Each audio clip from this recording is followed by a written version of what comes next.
All right, let's move on. It's such a nice moment to invite here Professor Philip Schlesinger from the University of Glasgow, who is well known for his groundbreaking articles on media and cultural policy. Philip, the floor is yours. And later we'll have time to discuss the keynote. And the keynote is titled Small Europe, Big Data Towards the Common Good. Okay.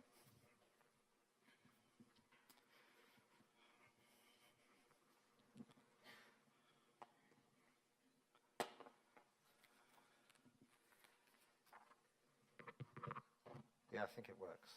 Okay.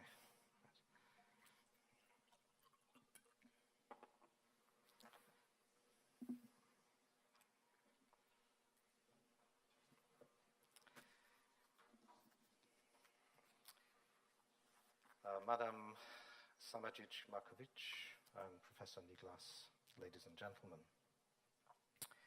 First, many thanks for inviting me to this fascinating and timely meeting. And in particular, a big thank you to Dr. Indrek Ibrus, who took the risk of asking me to come. He must know that I ask awkward questions. Second, it's a delight to be in Tallinn for the very first time. I've long wanted to visit, and you've given me the spur to do so, and it's certainly not been a disappointment. And third, let me say that I've been given a dauntingly broad canvas to fill. For a couple of months, I've asked myself, how should I tell my tale? With a broad brush or in fine detail? And in the end, I decided to introduce 3 themes that I believe are key to our discussion over the next couple of days. These are nationalism and the state of Europe, thinking critically about the idea of the Internet of Citizens, and the underlying question of communicative power. These themes run through what I shall say this morning. Start off by considering why nations matter. Let me begin by talking about Europe from one specific angle, which is to consider the continuing importance of nations and states and the salience of borders. And where better to note this point than here in Tallinn? How could I be unaware that after declaring independence in 1918, in 1920, after its War of Independence, Estonia finally achieved de jure international recognition as a state, that it was annexed by the USSR in 1940, and then under Nazi occupation from 1941, being reoccupied by the Soviet Union in 1944.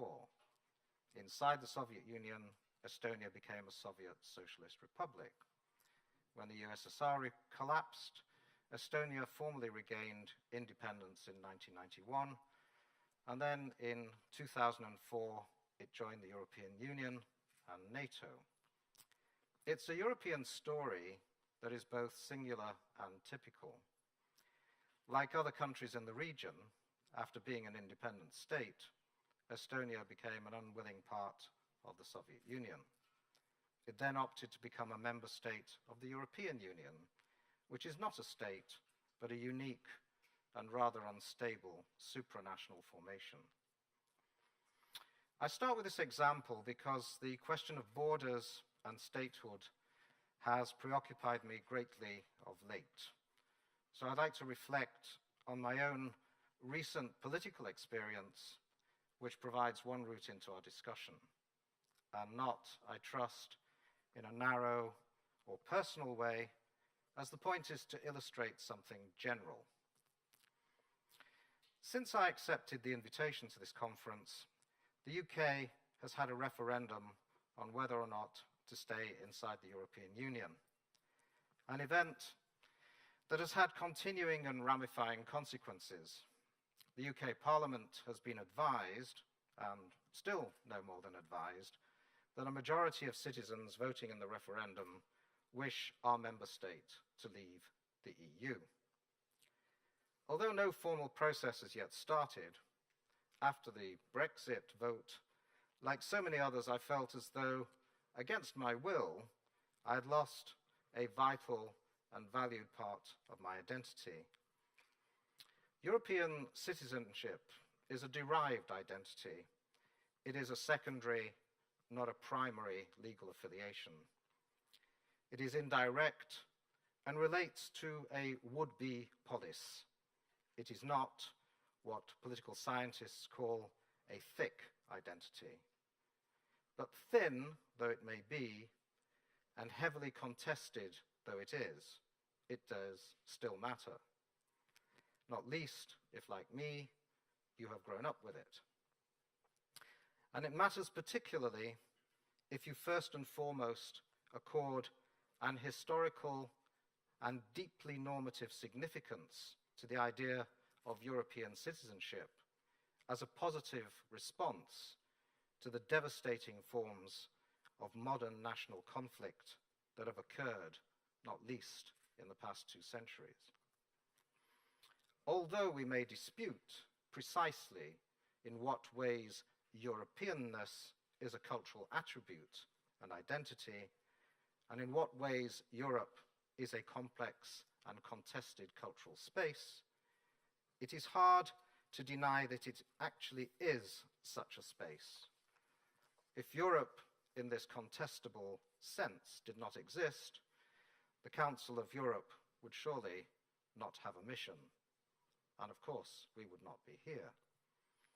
So I live in a state which, after more than 43 years of belonging first to the EEC and then to the EU, now looks intent on leaving.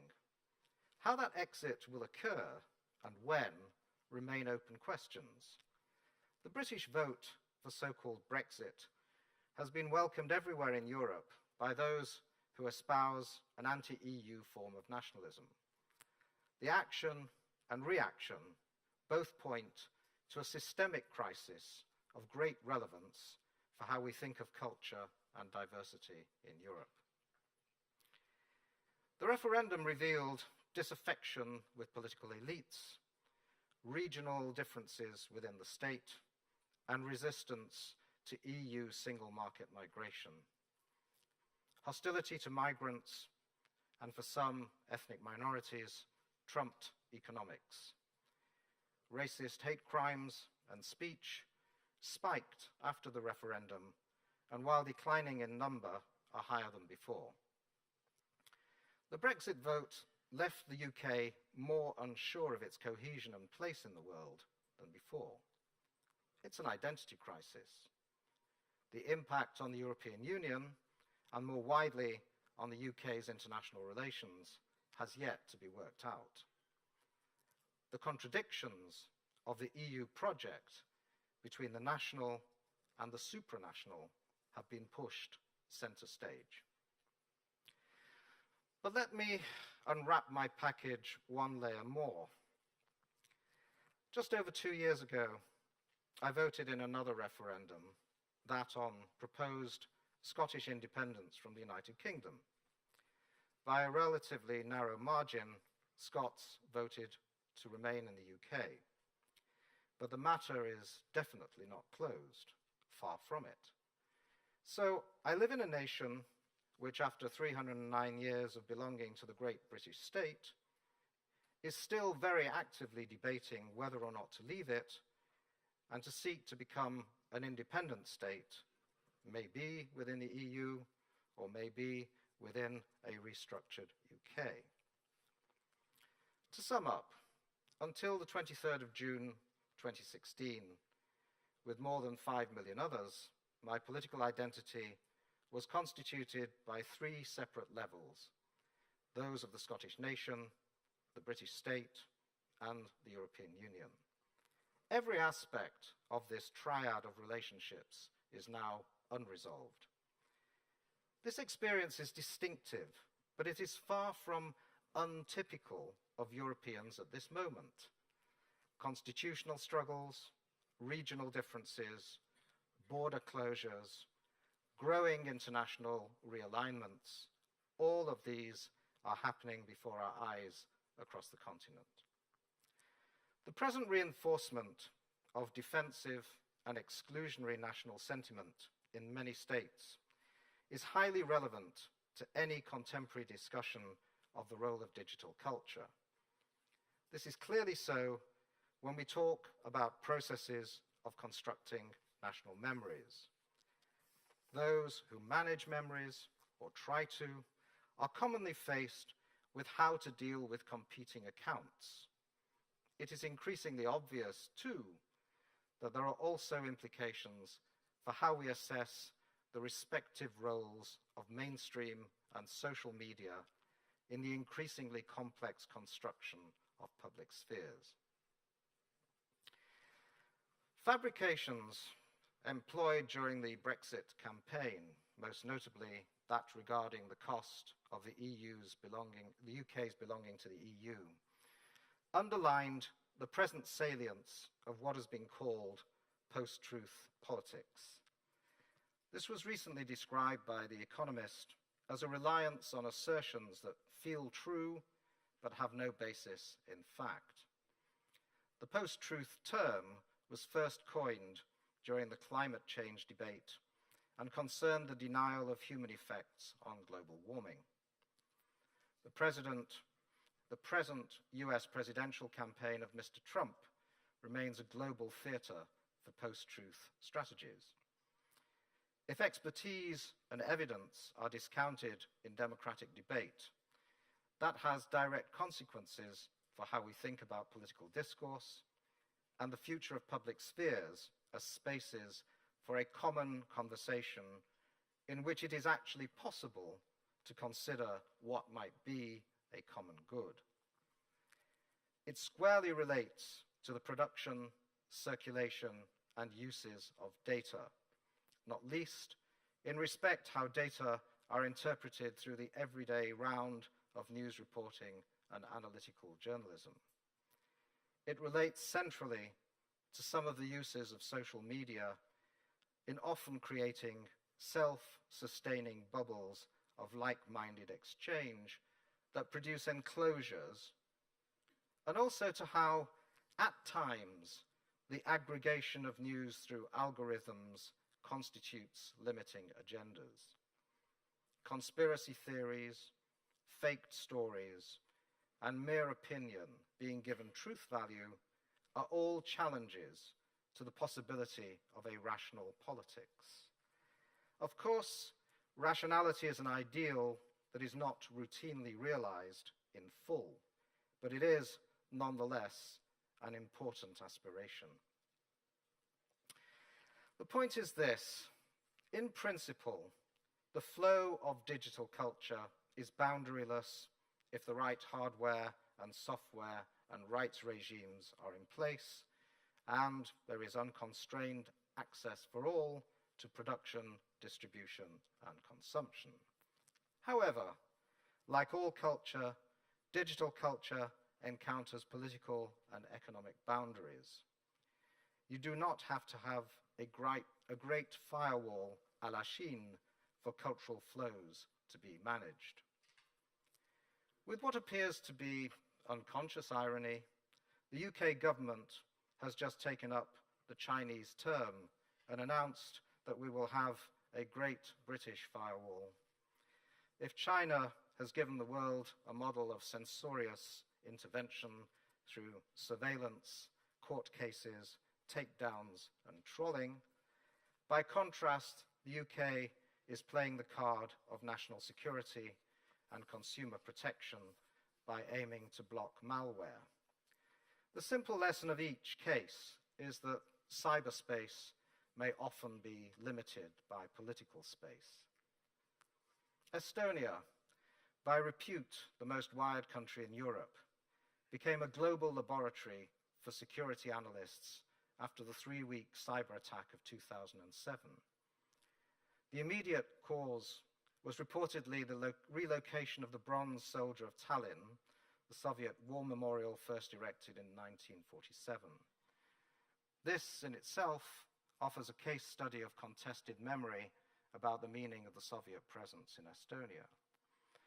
The country's experience of cyber warfare has subsequently led Estonia to seek the establishment of offshore data embassies to back up its systems and sustain a functioning state in the event of another attack. One irony is that when Brexit finally occurs, the UK, which has been a favoured potential embassy location, might not legally be able to store Estonian citizens' data. Culture, then, is diversely negotiated. Spaces that are deeply salient for citizens and publics in terms of their identity, official memories that are underpinned by states, popular memories deriving from diverse experiences, as well as the very stability of cultural boundaries, may be put in question by wider forces or by movements within given states that are seeking transformed boundaries. A focus on the politics of communications is simply unavoidable for our discussion. Next, a few thoughts about the Internet of Citizens. I'd now like to turn to the recommendation on the Internet of Citizens adopted by the Council of Europe's Committee of Ministers in February this year. This has set the agenda for our discussion, and I'd like to take it seriously, knowing full well that all such recommendations are the product of committee-driven compromises. That said, if they are to be workable, recommendations have to have a certain coherence and feasibility. The Internet of Citizens, the IOC, has been described by the Council of Europe, and I quote, as a people-centered approach to the Internet, in particular to empower anyone who uses and relies upon it for their everyday activities. The term citizens is used in a general sense, meaning people or persons, and not in any legal sense. The recommendation refers to citizens as aware of their rights and responsibilities. The IOC idea followed on from discussion at the Baku Platform Exchange in 2014 and has become a taken-for-granted term in the Council of Europe. I shall touch on the various ways in which this idea is to be realized in a moment. But one immediate point is that if you strip away the legal status of citizenship and replace it with that of people or a person, you are redefining political and civic agency in a particular kind of way. It is not, I note, a people that is talked about in the recommendation. If that had been used, it could have been one way of referring to a nation or an ethnic group which may or may not have a state. Conventionally, talk of citizenship positions us in relation to the state in which we reside, or in which we ordinarily have rights of residence. Or, as in the case of the European Union, we may think of European citizenship as conferred by way of one's existing member state citizenship. Citizenship, in this sense, typically entitles us to register to vote and draw benefits from our recognized belonging to a political community. It also requires us to obey the legal order and contribute to the general welfare by paying taxes if we're eligible to do so. Citizenship is par excellence a political construct. The concept of a person, by contrast, may address what it is to be a sentient individual and, for instance, to consider how personhood is related to our consciousness and memory, or how it is actually constituted and formed by membership of a wider community. But this is different terrain. It could relate to a notion of humanity, to the very quality of being human one that in and of itself may be regarded as self-evidently rights-conferring. From this point of view, human rights are seen as something that we possess beyond any specific state-confined political order of which we happen to be members or citizens. Human rights relate to the universal condition of being human in a way that is not limited by states' legal systems. This absolute criterion allows the practice of states to be criticized by reference to an exterior set of universal principles underpinned by conventions agreed in an international legal order. Appendix 1 of the Council of Europe's recommendation makes precisely this kind of move by invoking a human rights approach.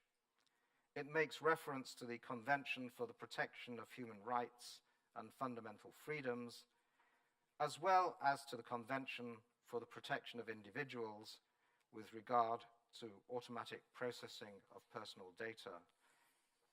And it also refers to the 2005 UNESCO Convention on the protection and promotion of the diversity of cultural expressions. It is the world of international governance that is invoked as offering rights protections rather than the world of states, although that is implicitly presupposed. It's important to note that both the idea of Europeans as citizens of particular states and that of Europeans as individual bearers of human rights coexist in the Council of Europe's recommendation. I hope that in the wider discussion we will explore under which circumstances these two conceptions are in tension and when they can be reconciled. Because it is one thing to sign up to a principle and quite another to uphold it. Realist schools of thought in international relations hold that states are what matter most in organizing our everyday lives, such as agreeing the scope of our public services, establishing our systems of security, policing the boundaries of collective identity, engaging in warfare, ensuring cultural reproduction through education. It is because of this, and because states can and do repress their citizens, that a human rights order is so valuable, however perverse its consequences may be at times. The Council of Europe evokes the idea of a European cultural space when it proposes, and I quote, that a publicly available and sustainable digital space be set up at the European level, making use of existing European spaces, portals, and platforms to enable cultural resources and cultural knowledge to be legally shared and accessed without restrictions of time and space. Aside from the feasibility of setting up such a resource, which I hope we will discuss, questions arise as to its various uses and interpretations in a Europe that is experiencing deep cultural contradictions. The obstacles to constituting a European cultural and communicative space are precisely the questions that are begged. For several decades, the EU's answer has been to use the formula of achieving unity in diversity. Relatedly, the Council of Europe talks of united in diversity. This kind of slogan may work as a commonplace in tranquil times, but at moments of deep division, it does not. As the European Union experiences a complex backlash to migration, continuing economic crisis, concerns in member states about the loyalty of all their citizens, and when the rise of the radical right and various forms of populism are evident in many states, and when there is still unresolved conflict, as for instance between Russia and Ukraine, the common space proposed by this model is simultaneously both necessary and highly unlikely. In the end, it is the role of the Council of Europe's member states that is underlined in making the resolution work. These polities are asked to recognize digital culture as one of the key issues for modern cultural policymaking and to take the recommendation on board. As one who works on cultural policy, I'm struck by the radical expansion of scope in the state's government of culture that is involved in this move. It encompasses everything from the consecrated institutions of high culture through so-called legacy media to the creative industries. What is presently untouched by digitization? Not the streamed film or the streamed musical and theatrical performance, not the e-reader accessible book, not the digitized gallery exhibition. Little would escape the digital in an exhaustive list of present-day cultural forms. If this is the enlarged object of cultural policy, it has become as unlimited as digital culture itself. And that raises interesting questions about how such a conception of policymaking fits into existing government departments and systems of content regulation. During the so-called creative turn of the past 20 years, culture has increasingly been considered by governments everywhere from a predominantly economic point of view. That is evident from the single most important intervention at the European level in creating conditions for a common digital space, the EU's proposal for a digital single market, a DSM. The emphasis on the market is key, but that is not all. It is now largely forgotten that in 2010, the Green Paper drafted by Mario Monti underlined the political purpose of completing the market. This was seen as providing a dual response to nationalism inside the EU and to the challenge of globalization outside it. These rationales remain important points of orientation, even more so 6 years later. In relation to the cultural and communications fields, the digital single market is conceived as creating a single regulatory space for electronic communications, overcoming the fragmentation of consumer legislation, offering a legal framework for online broadcasting, and establishing a common framework for copyright clearance and management. Only a couple of weeks ago, the European Commission unveiled its latest proposals for the DSM. Detailed discussion of these matters would warrant a conference in its own right. It will be interesting to see where the Commission's present proposals take us. There is a wide range of issues to address. Just who should benefit from cross-border portability of online content? Which exceptions should be agreed to copyright rules for educational purposes? Who should be remunerated for copyright-protected works? Or what should be the scope of the Audiovisual Media Services Directive when it deals with TV-like services? Although the digital single market is not first and foremost about building the conditions for a common cultural space, the evident difficulty of its construction and the fact that it is a field in which many powerful economic and political interests are at play is an important backdrop to our discussion of the Council of Europe's recommendation. While the recommendation does not echo the creative economy thinking that has seized so much attention of late, it still raises some critical questions. For instance, the Internet of Citizens proposal reads like a parade of all the virtues. The IOC is premised on the expansion of democracy and the protection of citizens' privacy, the security of their data, and the curbing of hate speech.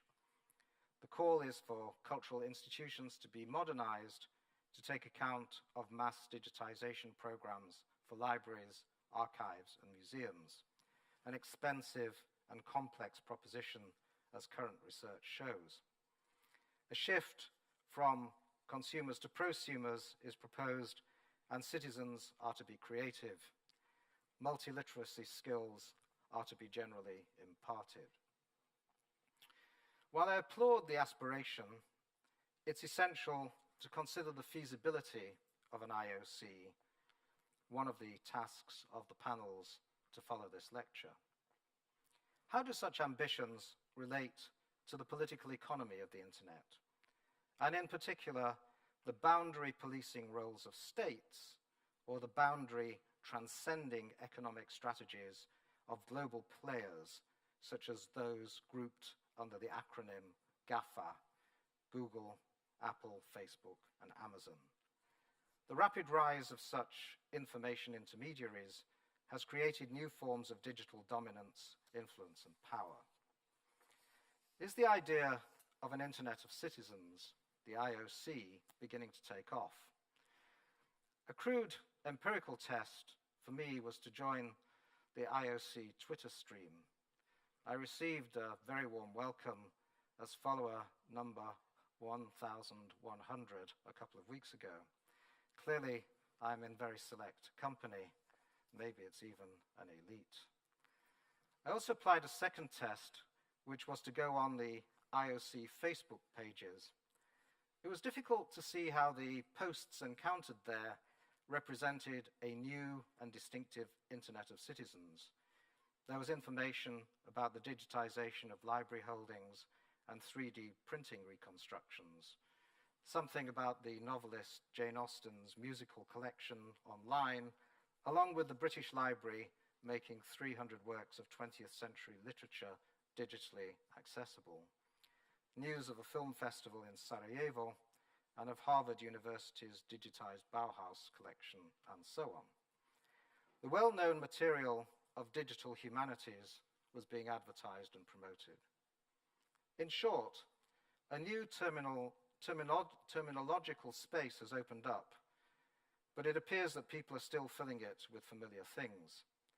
If I'm right, one challenge today and tomorrow will be to consider what goes beyond business as usual, to give the IOC some novel and distinctive content. Without this, it will not be a compelling proposition. The coinage of the idea of an Internet of Citizens is an explicit and self-conscious alternative to that of an Internet of Things, the IoT. The IOC is described by the Council of Europe as a complement to the IoT that promotes the human and cultural dimension of the Internet. The IoT, for its part, encapsulates a techno-utopian vision of advanced connectivity between people, things, and places, in which intelligent systems will resolve the problems of everyday living and make cities, and eventually doubtless other locations, smart. But is there conceptual complementarity between the IOC and the IoT, or rather competition? There are good grounds for thinking there is competition. First coined as an idea at MIT in 1999 and steadily gathering steam in mainstream media coverage in the early 2000s, by the second half of the decade, the last decade, the IoT had become a consecrated term of the UN and the EU. The IoT idea has increasingly trended on Google since 2013. But what it means is not straightforward. The principle of connectivity is one thing, but the assured interoperability of devices or the portability of data are quite another. As with all debates about connectivity, equality of access, and the sheer affordability of services and products is an issue to be addressed. So too is transparency in pricing and the comparability of what is offered. At a discursive level, moreover, the Internet of Citizens has to contend with soft versions of the IoT. For instance, one EC-funded project aims to develop a citizen-centric IoT based on trust, simplification, and accessibility. It does not seek to displace the concept, but to adjust its scope. If all desired conditions are met, the message is that business opportunities will grow.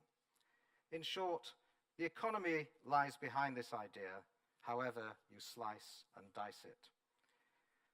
Where the marketplace is given prime position, it may be difficult to maintain a public-oriented rallying call because it is an add-on rather than a constitutive element. Let me now sum up the issues I've discussed.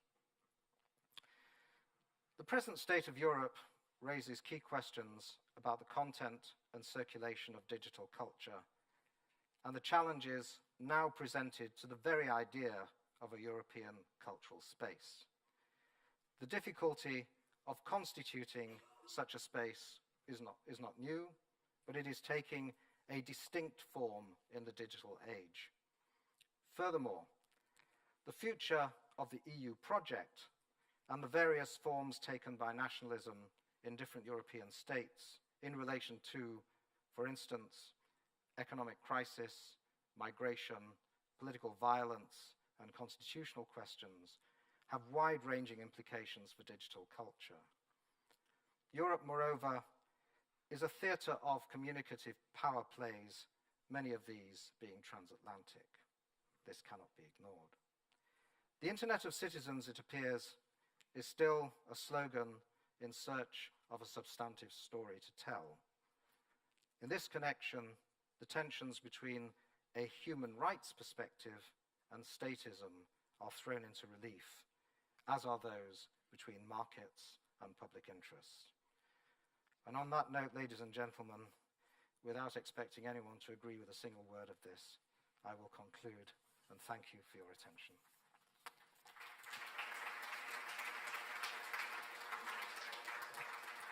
Thank you so much.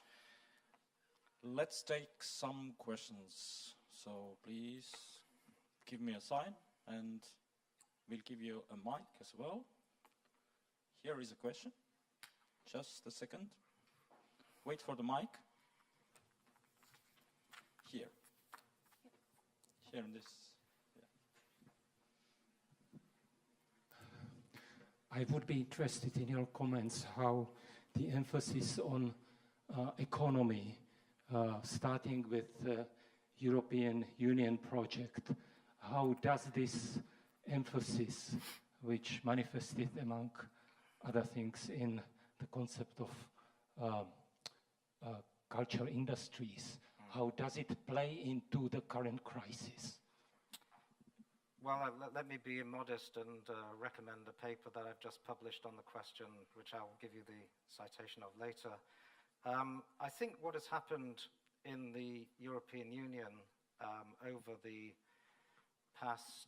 almost the past decade now is that there's been a kind of an internal struggle between, at the policy level, between ideas of culture and those of creative industries. And there's been an uneasy compromise within policy thinking and the policy discourse, so that we commonly in the European space talk about cultural and creative industries, which is a way of perhaps trying to have the best of both worlds. I think it's quite interesting if you look at the main European Union program in this area, so-called Creative Europe, that it emphasizes the creative as its key concept. And if you look at the debates and the policy papers that have been produced, particularly since the economic crisis of 2007-8, which is still unfinished, you will see there's been a swing towards regarding culture as important primarily because it has economic consequences, the economic consequences being those in terms of international trade, in terms of employment, in terms of, if you like, building a skills infrastructure and so on. Now, there's nothing wrong with those ambitions, but I think what has happened is that, as elsewhere, the wider concerns which make culture important have got somewhat squeezed out and reduced. And I think in terms of the main policy push that's going on at the present time, it's about completing a market. And so, if you like, removing market barriers has become the central objective. I think it's a bit of a fantasy, I have to say, but let's set that aside. And it's if you like, culture then fits into the objective of digitizing the market. It's not an objective in and of itself. It's, as it were, a residual objective. So I think there are always consequences of where you start from, both in an analysis and in policy. If you start with the market, you end up with the market, and everything becomes subordinated to the market.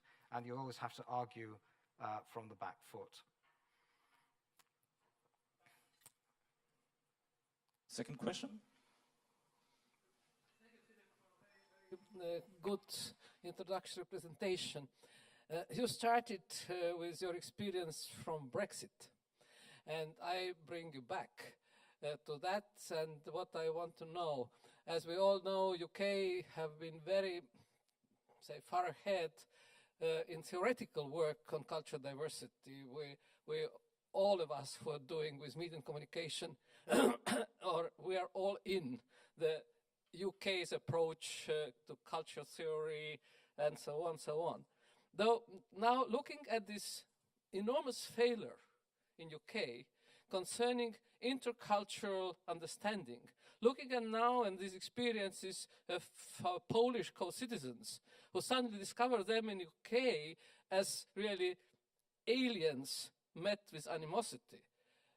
What you can tell about the, say, challenges to our cultural studies in this new situation, and how this new cultural digital challenge could help to avoid this kind of conflicts in Europe, in UK or elsewhere? Because I suppose not only European Union, but all European countries, including UK, and now UK in the first place, are in a situation where we have a kind of moment of truth.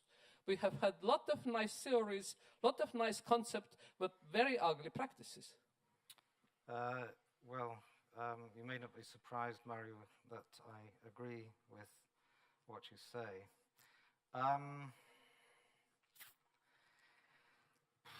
I think there are several answers, I think, really, to your question.